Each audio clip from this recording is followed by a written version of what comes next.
Paano kung sabihin ko sa inyo na ang pinakamabuti at pinakamaingat ninyong pagpapakain sa ubas ngayong Setyembre ay siya palang maaaring makasira dito? Nakikita ninyo ang luntiang dahon nito at iniisip na tama ang lahat ng ginagawa ninyo. Ngunit ang totoo, maaaring inihahanda ninyo ngayon ang inyong baging upang hindi na ito makabangon sa susunod na panahon. Ngayon, ating tatalakayin ang isang malaking pagkakamali na nagagawa maging ng mga batikang hardinero. At ipinapangako ko, pagkatapos ng video na ito, magkakaroon kayo ng bagong pananaw sa pag-aalaga ng ubas tuwing taglagas.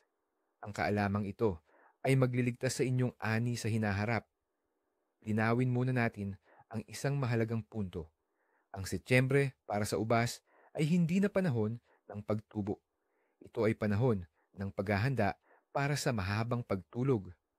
Binabago ng halaman ang kanyang mga prioridad.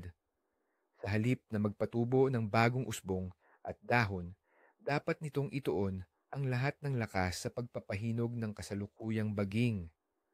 Dito mismo nakasalalay kung muling magigising ang inyong ubas sa tagsibol. At ang ating tungkulin ay tulungan ito, hindi guluhin. Kaya, halika't suriin natin ito ng mas malalim. Ano ba ang pangunahin at nakamamatay na pagkakamali na nagpapawalang saysay sa lahat ng iyong pinaghirapan nitong tag-init? Isipin mo ang sitwasyon. Setyembre na. Ang mga dahon ng iyong ubas ay unti-unting nawawala ng matingkad na berdeng kulay at mayroon ng naninilaw sa ilang bahagi. Ano ang sinasabi ng instinto ng bawat nagmamalasakit na hardinero? Tama, kailangan agad na lagyan ng pataba, ibalik ang lakas at sigla ng halaman. At dito na mismo, ang kamay ay kusang lumalapit sa pinakasanay at tila pinakamabisa, ang mga patabang mayaman sa nitrogen. Sariwang dumi ng hayop, dumi ng manok, ammonium nitrate o urea. Lahat ng ito ay tila panlunas. Ngunit sa mismong sandaling ito, sa kabila ng pinakamabuting layunin, gumagawa ka ng isang nakamamatay na pagkakamali. Itinatadhana mo ang kapahamakan ng iyong ubas. Ito nga ang pagkakamali numero 1, ang paggamit ng nitrogen sa taglagas. Intindihin nyo, ang nitrogen para sa halaman ay parang isang matapang na energy drink. Ito ay utos na tumubo, sige, lumago. Sinisigaw nito sa ubas. Maglabas ng bagong usbong, palakihin ang berdeng dahon. Ngayon ang tamang panahon. Ngunit sa totoo lang, iba ang ibinibigay na utos ng kalikasan sa ubas.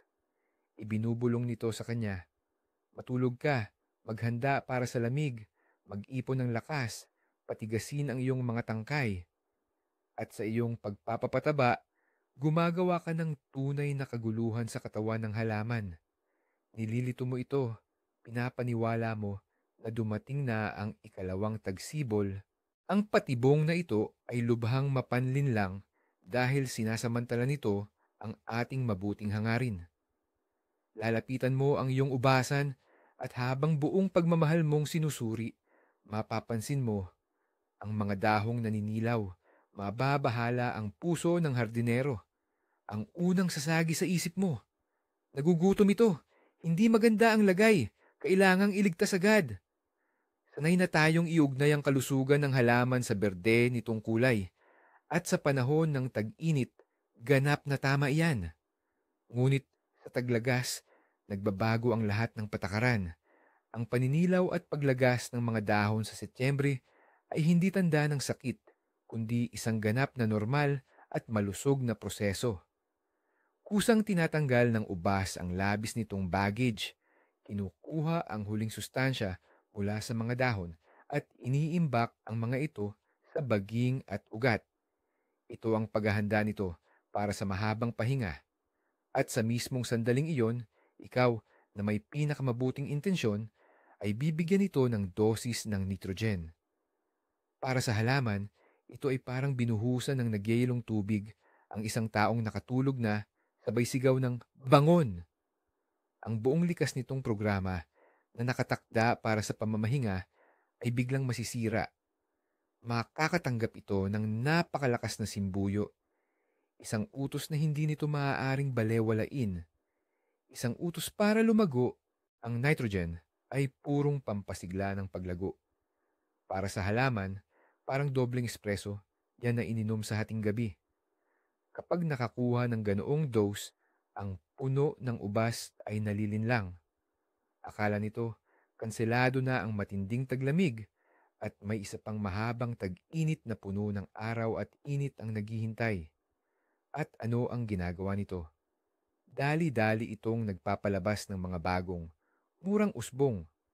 Sa unang tingin, mukhang napakaganda nito. Ang halaman ay biglang bumubuhay, napupuno ng sariwa at matingkad na lunting dahon. Titingnan mo ito at iisipin, ayan umubra, nailigtas ko ang halaman ko. Pero sa totoo lang, sinimulan mo ang isang mapanganib na proseso. Samantalang ang matanda at pangunahing baging ay dapat na nag-iipon na ng asukal, nagtatanggal ng labis na tubig, at tumitigas upang maging matibay na kahoy. Ang mga bagong sanggol na ito ay ganap na walang depensa. Sila ay malambot, marupok, at ang kanilang mga tisyo ay 80 o kung minsan ay 70% purong tubig. Hindi na sila pisikal na aabot upang mahinog bago ang unang matinding pagyelo. At dito mismo nakatago ang pinakamalaking panganib, isang bombang de oras na ikaw mismo ang nagtanim. Isipin ninyo, Oktubre na at ang inyong ubas na napasigla ng nitrogen fertilizer ay patuloy na lumalago ng malakas. Puno ito ng mga sariwa, malambot at matingkad na berdeng usbong. Maaaring maganda itong tingnan, ngunit ang kagandahang ito ay babala ng nalalapit na kapahamakan. Ang mga usbong na ito ay parang mga sundalong isinabak sa giyera ng walang baluti. Hindi sila lubos na handa sa hamon ng darating. Puno sila ng dagta na halos tubig lamang. Wala silang sapat na panahon para makapag-imbak ng asukal na nagsisilbing natural na anti-freeze at makabuo ng matibay na kahoy na panangga sa lamig. Ang lahat ng enerhiya ng halaman na dapat sana iginamit sa pagpapalakas ng mga luma, pangunahing baging at sistema ng ugat ay nasayang lamang sa walang kabuluhang pagtubo nitong taglagas. At ngayon, ang inyong ubasan ay sasalubong sa taglamig sa pinakamahinang kalagayan na maaari mong maiisip.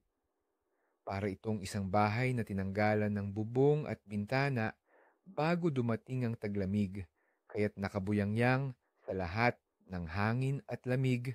Ngayon, pag-usapan natin ang pisika, ang pinakasimple pero walang awa.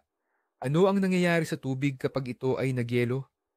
Tama, nagiging yelo ito. At ano naman ang nangyayari sa yelo? Lumalawak ito. Ito ay batas ng kalikasan na hindi na mababago. At dumating na ang unang matinding gabing nagyelo. Pumagsak ang temperatura sa ibaba ng zero. Ang tubig na bumubuo sa mga selula ng inyong mga batang usbong na hindi pa ganap na lumaki ay magsisimulang magyelo. Ang mga kristal ng yelo, habang lumalawak, ay kumikilos na parang libu-libong maliliit na talim. Pinupunit lang nila ang pinong dingding ng mga selula mula sa loob. Nangyayari ang ganap na pagkasira ng mga tisyo sa antas ng selula. Ang prosesong ito ay hindi na mababalik. Kahit pa uminit kinabukasan, patay na ang mga selula.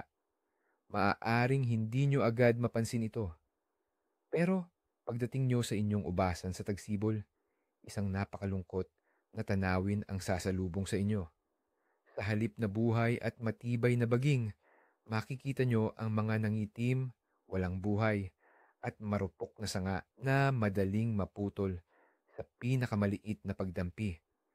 Para silang binuhusan ng kumukulong tubig. Ito ang diretsong resulta ng inyong pangangalaga noong taglagas. At ang mas nakakatakot pa sa sitwasyong ito ay hindi lang ang mga bagong usbong ang madalas namamatay. Kapag nakakuha ng nitrogen sa taglagas, ang buong halaman ay muling nagtutok sa paglago. Dahil dito, hindi na nito nagagawang ihanda ng maayos para sa taglamig, maging ang matatanda na nitong sanga at ugat. Biglang bumababa ang kabuuang resistensya ng halaman sa lamig. Kung hindi mo ito ginambala, madali nitong kakayanin ng lamig na hanggang 20 degrees Celsius. Pero pagkatapos ng paglalagay ng abono na may nitrogen, maaari na itong mamatay sa lamig kahit pa 10 degrees Celsius pa lang. Hindi lang ang animo sa susunod na taon ang mawawala. Panganib mong mawala ang buong halaman na pinaghirapan mong alagaan at hubugin sa loob ng maraming taon. At pagdating ng tagsibol, habang tinitingnan mo ang namatay na halaman, sisisihin mo ang matinding taglamig, ang uri ng halaman na hindi sapat ang tibay sa lamig, o ang masamang lokasyon. Pero sa totoo lang, ang dahilan ay nakatago sa kaunting abono na inilagay mo noong Setyembre. Sa paniniwalang makabubuti ito. Ito ang dahilan kung bakit napakahalaga na maunawaan ang biochemistry ng halaman at huwag magpatangay sa mapanlinlang na paglago sa taglagas. Kung Setyembre na, ano nga ba ang talagang kailangan ng iyong ubas? Kung ang nitrogen ang numero unong kalaban, sino naman kaya ang mga kaibigan nito? Oras na para kilalanin ang mga tunay na bayani ng hardin sa taglagas. Sila ang dalawang pangunahing sustansya na gumagana sa lubos na ibang paraan. Ang kanilang mga pangalan ay phosphorus at potassium. Kalimutan na ang pagpapalago ng berdeng bahagi. Ang kanilang layunin ay ang fundamental at panloob na paghahanda ng buong halaman para sa mahaba at malamig na taglamig. Hindi nila pinapatangkad ang baging. Sa halip, pinapalakas nila ito mula sa loob. Hindi sila parang mga sprinter na nagbibigay ng mabilis pero panandaliang epekto. Sila ang mga maratonista na nagbibigay ng tibay at pagiging matatag. Sa balanse ng dalawang elementong ito, nakasalalay kung ang iyong ubas ay magigising sa tagsibol na malakas at puno ng sigla o mananatili na lang sa pagkakatulog nito sa taglamig magpakailanman.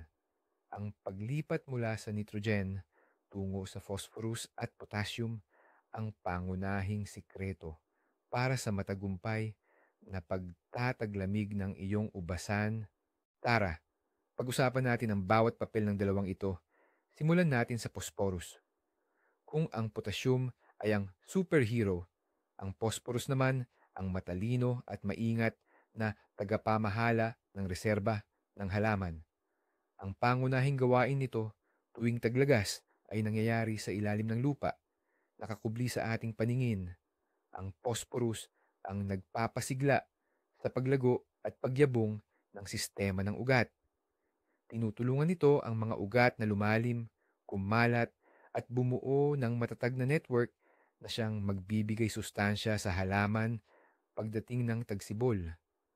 Bukod dito, responsable rin ang phosphorus sa pag-iipon at paglilipat ng mga sustansya, lalo na ang mga asukal at starch, mula sa mga dahon patungo sa puno at ugat ng ubas.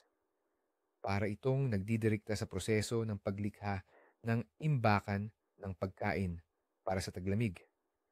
Kung gaano kaganda ang pag-unlad ng sistema ng ugat sa taglagas at kung gaano karaming sustansya ang maiimbak nito, ganoon din kalakas ang pag-usbong ng halaman sa tagsibol. Ang malalakas na ugat ang pundasyon ng kalusugan ng buong halaman. Kaya naman, sa pagbibigay ng phosphorus sa ubas, namumuhunan ka sa kinabukasan nito, sa mismong pundasyon nito. Ngayon naman, pagtuunan natin ng pansin ang pangunahing bituin ng taglagas, ang potassium. Kung ang phosphorus ay para sa imbakan or reserves, ang potassium naman ang responsable sa baluti o armor. Ito ay parang isang tunay na survival coach para sa inyong baging. Ang pangunahing misyon nito ay tulungan ang mga usbong na lubusang mahinog at maging matigas na kahoy. Paano ito gumagana? Pinatitibay ng potassium ang mga dingding ng selula. Ginagawa itong mas makapal at mas matatag. Tinutulungan din nitong ilabas ang labis na tubig mula sa mga selula at sabay na pinatataas ang konsentrasyon ng asukal sa katas ng selula. Ang mga asukal, gaya ng ating alam, ay nagsisilbing natural na anti-freeze na pumipigil sa tubig sa loob ng mga selula na maging nakakapinsalang kristal ng yelo. Ang baging na may sapat na potassium ay nagiging mas matatag sa harap ng malamig na temperatura. Maaari nating sabihin na ang potassium ay parang nagsusuot ng mainit at hindi tinatablan na jacket ng taglamig sa bawat usbong. Dahil dito, ang isang lunti at marupok na sanga ay nagiging matigas at matibay na kahoy na kayang harapin ang hamon ng taglamig. Paano natin masisiguro na tama ang proseso? Paano natin makikilala ang isang baging na handa na sa taglamig mula sa isa na tiyak na mamamatay sa lamig? May ilang tiyak na palatandaan. Ang baging na tama ang pagkahinog ay nagbabago ng kulay. Mula sa pagiging berde, ito ay nagiging mapusyaw na kape, kulay dayami, o maging mamula-mula. Depende sa uri nito. Umiinit ito kapag hinawakan, hindi tulad ng malamig at basa-basang berdeng usbong. Ngunit ang pinakamahalagang pagsubok ay ang pagbaluktot. Kunin ang isang usbong at dahan-dahan itong baluktutin. Ang nahihinog na baging ay maglalabas ng kakaibang, mahinang tunog ng pagpitik. Ito ay ang pagpitik ng mga hibla na naging kahoy. Gayunpaman, mananatili itong matibay at hindi mababali.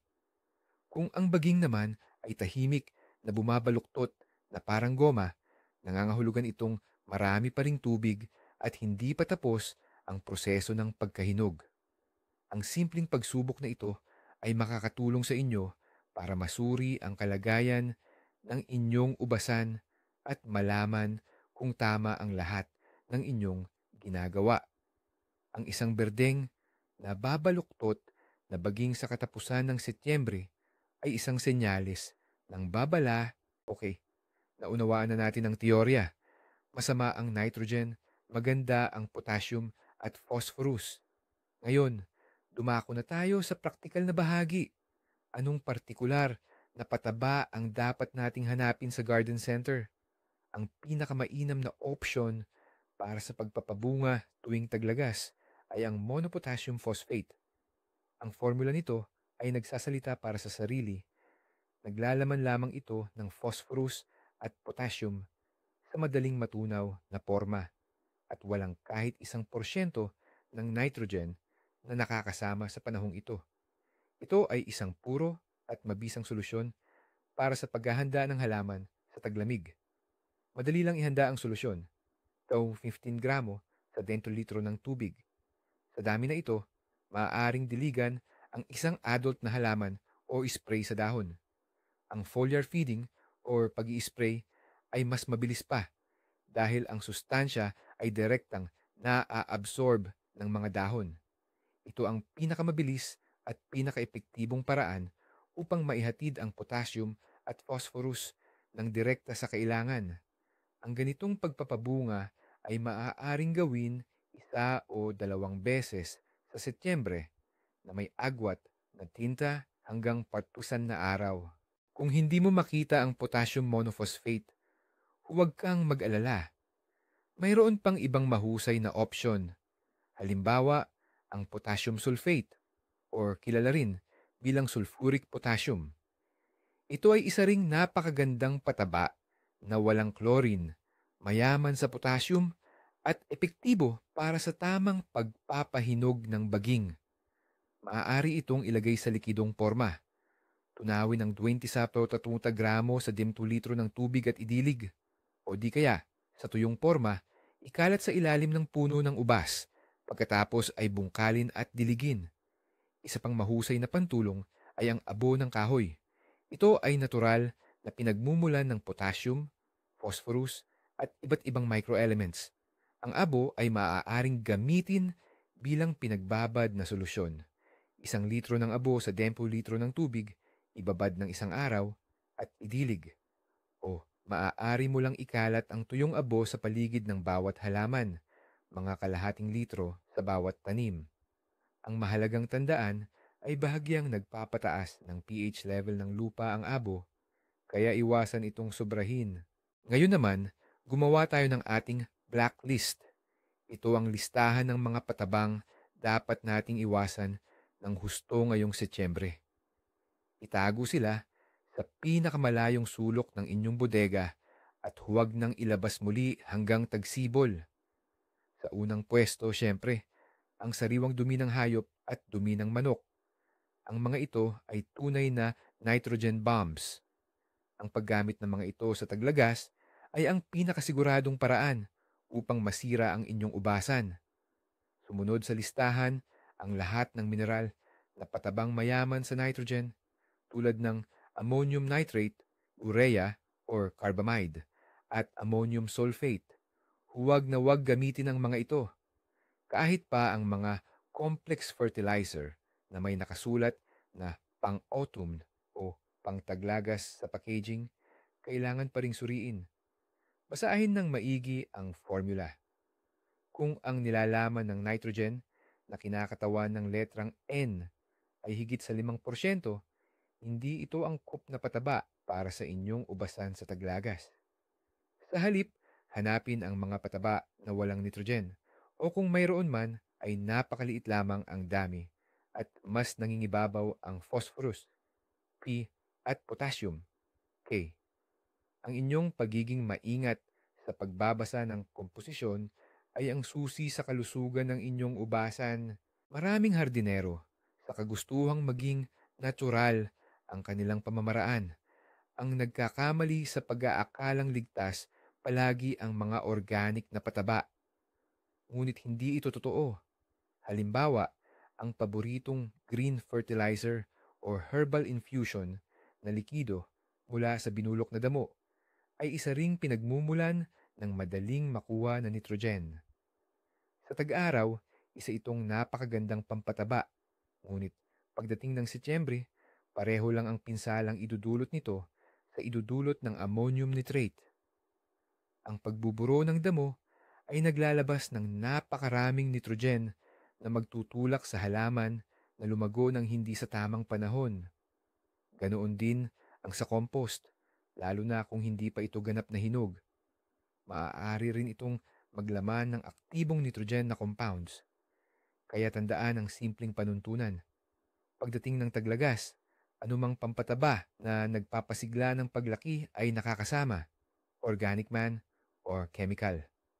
Ang kalikasan mismo ang nagpapahiwatig sa halaman na oras na para magpahinga o matulog. At huwag na natin itong gambalain. Tandaan, lubos na naiiba ang pangunahing layunin ng pagpapakain ng ubas sa taglagas kaysa sa tagsibol o tag-araw. Sa tag-araw, pinapakain natin ang ubas para sa ani upang magkaroon ng malalaking kumpol at makatas na bunga. Gusto nating makita ang may abong na dahon at mabilis na paglaki. Ngunit sa taglagas, ang layunin natin ay tulungan ang ubas na hindi mamatay. Hindi ito pagpapalabis. Pinapakain natin ito para sa ikabubuhay. Hindi natin kailangan na gumanda pa ang itsura nito. Kailangan natin na lumakas ito mula sa loob. Ang lahat ng ating tulong ay dapat nakatuon sa panloob na proseso, sa pag-iipon ng sustansya, sa pagpapatigas ng mga baging, at sa pagpapalakas ng sistema ng ugat. Ito ay trabaho para sa kinabukasan. Ang resulta ng trabahong ito ay hindi mo makikita ngayon, kundi pagkalipas ng 6 na buwan sa tagsibol kapag sabay-sabay na umusbong ang mga putot. Sa panahong iyon, pasasalamatan mo ang iyong sarili sa paggawa ng tamang desisyon noong Setyembre. Bukod pa rito, mayroon tayong isa pang pamamaraan sa agrikultura na, bagamat simple, ay napakahalaga at katuwang ng tamang pagpapabunga. Ito ang tamang pamamahala sa pagdidilig o patubig. Mula huling bahagi ng Agosto hanggang simula ng Setyembre, Dahan-dahan nating bawasan ang pagdidilig ng ubas at kalaunan ay itigil na ito ng tuluyan. Siyempre, iba ang sitwasyon kung matindi ang tagtuyot. Ang bahagyang kakulangan sa tubig ay nagsisilbing malakas na senyales sa halaman na tapos na ang tag-init, panahon na para maghanda sa pamamahinga or dormancy. Dahil dito, hihinto ang paglaki ng halaman at ilalaan nito ang lahat ng enerhiya sa pagpapahinog ng buong puno. Kung patuloy naman nating didiligan ang ubasan ng sagana hanggang sa malamig na panahon, lalo na kung sabayan pa ng nitrogen fertilizer, magkakaroon tayo ng perpektong kondisyon para tumubo ang mga sangang matutubig at hindi pa hinog. Ang ganitong uri ng sanga ay tiyak na mamamatay sa taglamig. Kaya tandaan, mas kaunting tubig at tamang uri ng abono. Iyan ang susi sa matagumpay na paghahanda ng ubasan para sa taglamig. Kaya mga kaibigan, huwag nating gawin ang karaniwang pagkakamaling ito. Huwag kayong padadala sa tuksong pakanin para sa dahon tuwing Setyembre. Ang inyong pagmamahal at pag-aalaga ay hindi dapat ipakita sa pagpilit na lumago ang ubas kapag panahon na para ito ay magpahinga. Sa halip, tulungan natin itong maghanda ng maayos para sa pinakamahirap na bahagi ng taon. Itabi ang mga abono na mayaman sa nitrogen at ibigay sa halaman ang tunay nitong kailangan, phosphorus at potassium. Tulungan ng baging na mahinog, magkaroon ng sapat na lakas at patibayin ang baluti nito. Sa ganitong paraan, ang inyong ubasan ay hindi lamang ligtas na makakayanan ang anumang matinding panahon, kundi babayaran din kayo sa susunod na taon ng masagana, malusog at masarap na ani. Ang inyong pasensya at tamang paggawa sa taglagas ang pinakamainam na pamumuhunan para sa kinabukasan ng inyong hardin. Ngayon, narating na natin ang pinakamahalaga at marahil ang pinakanakakagulat na katotohanan. Ang pinakamalaking kabalintunaan ay ito. Ang ubas na mukhang perpektong berde, malusog at punong-puno ng dahon sa huling bahagi ng Setyembre o Oktubre. Iyon ang siyang malamang na hindi makatagal sa matinding lamig. Titingin ang hardinero at ipagmamalaki ang kanyang gawa. Ngunit sa totoo lang, nagpalaki siya ng isang maganda pero ganap na walang kalaban-labang atleta na ipapadala sa lamig na nakasuot lang ng damit pang tag-init. Samantala, ang tunay na mananalo, ang makakaligtas sa taglamig, ay ang baging na mas simple ang hitsura. Ang mga dahon nito ay naninilaw na at nalalagas, at ang mga sanga mismo ay naging kulay kape at mukhang tuyo. Isang malaking pagbaliktad, hindi ba? Ang ating intuisyon ay nagsasabing ang berde ay simbolo ng buhay at kalusugan, habang ang kulay kape ay indikasyon ng pagkatuyo o pagkamatay. Ngunit sa kaso ng ubas sa taglagas, ang lahat ay baliktad. At ang bunga ng pagkakamaling ito ay hindi mo agad makikita.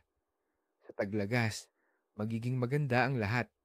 Ngunit pagdating ng tagsibol, madidiskubre mo na lang na hindi na pala bumangon ng iyong halaman. Sisihin mo ang matinding taglamig kahit na ang tunay na dahilan ay isang maling paglalagay lamang ng pataba. Kaya, magbigay tayo ng buod, ang pangunahing tuntunin sa Setyembre para sa ubas.